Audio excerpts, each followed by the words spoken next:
After these things, God tested Abraham and said to him, Abraham, and he said, Here am I.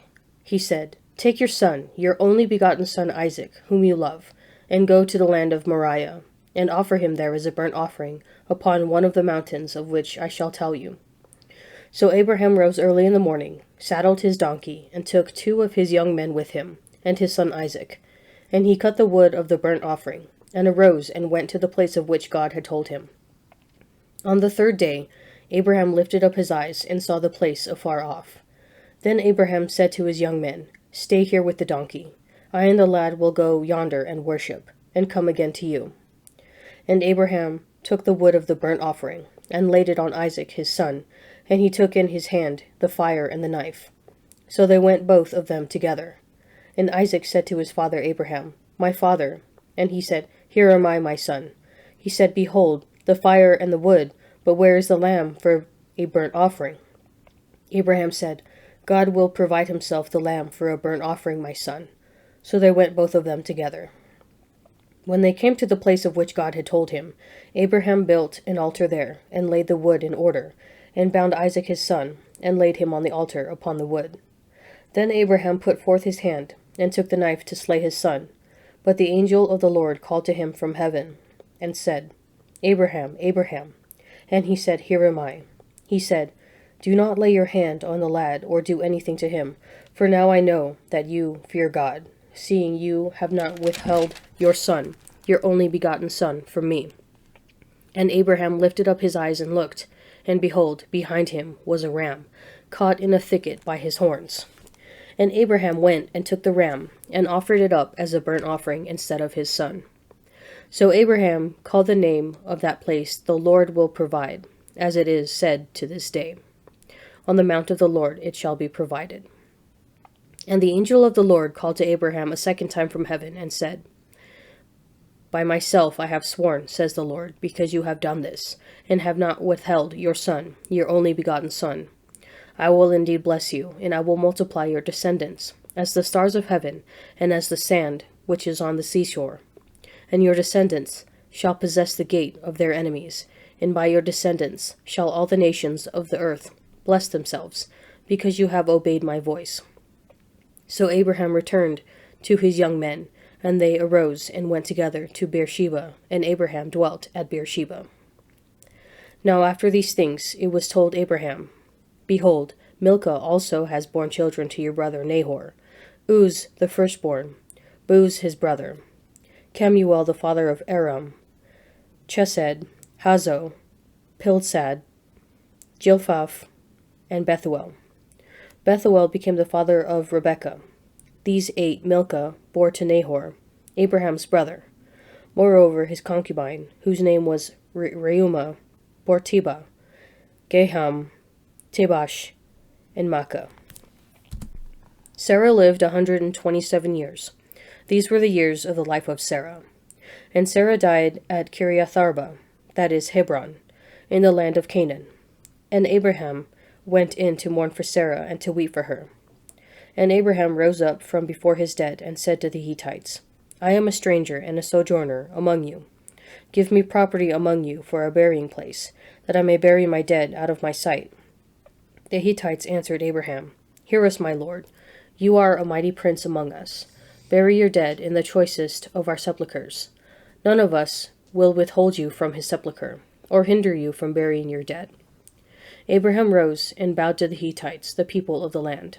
And he said to them, If you are willing that I should bury my dead out of my sight, hear me, and entreat for me Ephron, the son of Zohar, that he may give me the cave of Machpelah, which he owns. It is at the end of his field. For the full price let him give it to me in your presence as a possession for a burying place. Now Ephron was sitting among the Hittites, and Ephron the Hittite answered Abraham in the hearing of the Hittites, of all who went in at the gate of his city, No, my lord, hear me. I give you the field, and I give you the cave that is in it. In the presence of the sons of my people, I give it to you. Bury your dead. Then Abraham bowed down before the people of the land. And he said to Ephron in the hearing of the people of the land, But if you will, hear me. I will give the price of the field, accept it from me, that I may bury my dead there. Ephron answered Abraham, My lord, listen to me. A piece of land worth 400 shekels of silver. What is that between you and me? Bury your dead." Abraham agreed with Ephron, and Abraham weighed out for Ephron the silver which he had named in the hearing of the Hittites, 400 shekels of silver, according to the weights current among the merchants.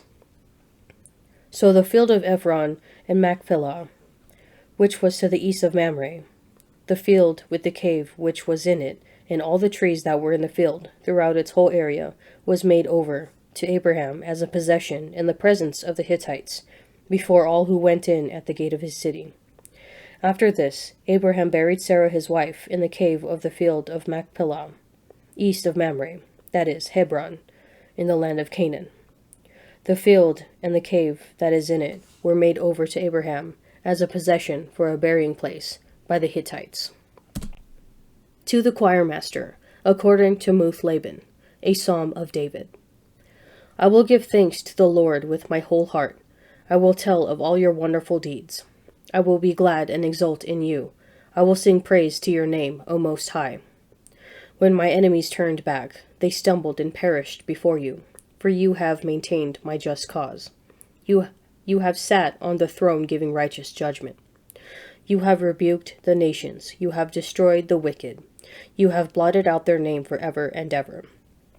The enemies have vanished in everlasting ruins. Their cities you have rooted out. The very memory of them has perished. But the Lord sits enthroned forever. He has established his throne for judgment, and he judges the world with righteousness. He judges the peoples with equity. The Lord is a stronghold for the oppressed, a stronghold in times of trouble. And those who know your name put their trust in you, for you, O Lord, have not forsaken those who seek you. Sing praises to the Lord who dwells in Zion. Tell among the peoples his deeds.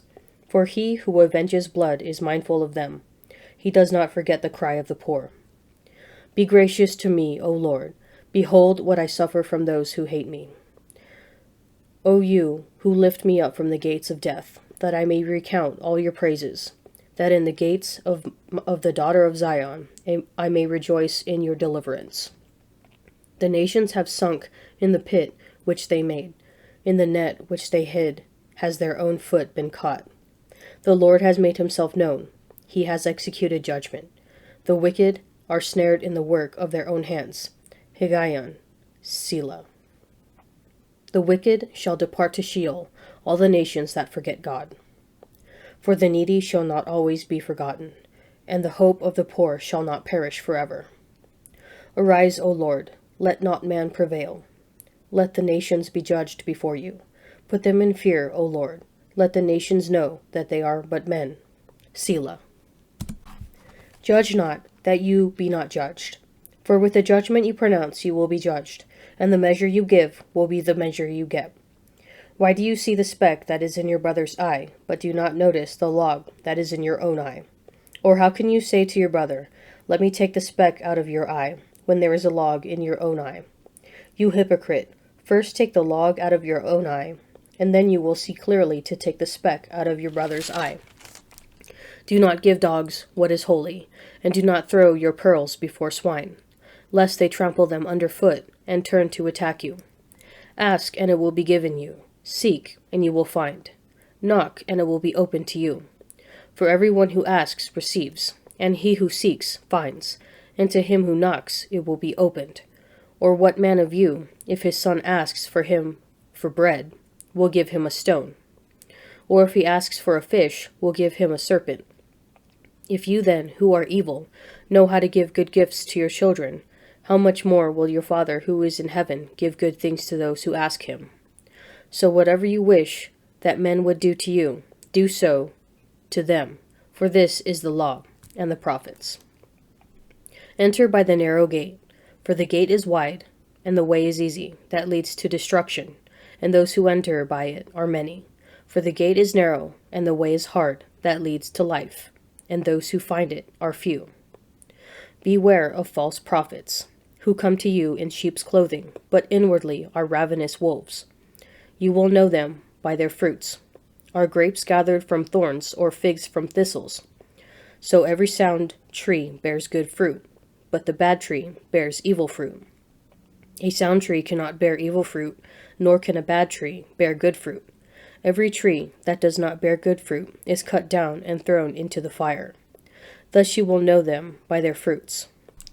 Not everyone who says to me, Lord, Lord, shall enter the kingdom of heaven, but he who does the will of my Father who is in heaven. On that day many will say to me, Lord, Lord, did we not prophesy in your name, and cast out demons in your name, and do many mighty works in your name? And then I will declare to them, I never knew you. Depart from me, you evildoers. Everyone then who hears these words of mine and does them will be like a wise man who built his house upon the rock. And the rain fell, and the floods came, and the winds blew and beat upon the house, but it did not fall, because it had been founded on the rock. And everyone who hears these words of mine and does not do them will be like a foolish man who built his house upon the sand. And the rain fell, and the floods came, and the winds blew and beat against the house, and it fell, and great was the fall of it.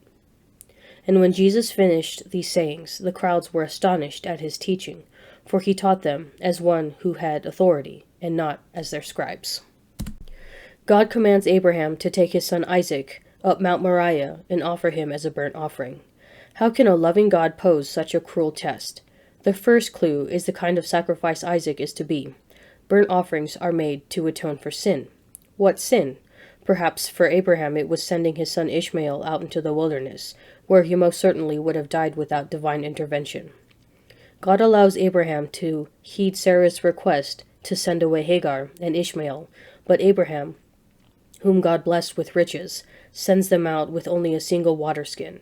Now as he walks with Isaac, Abraham shares Hagar's experience, walking out of the camp with a beloved only son who is doomed to die.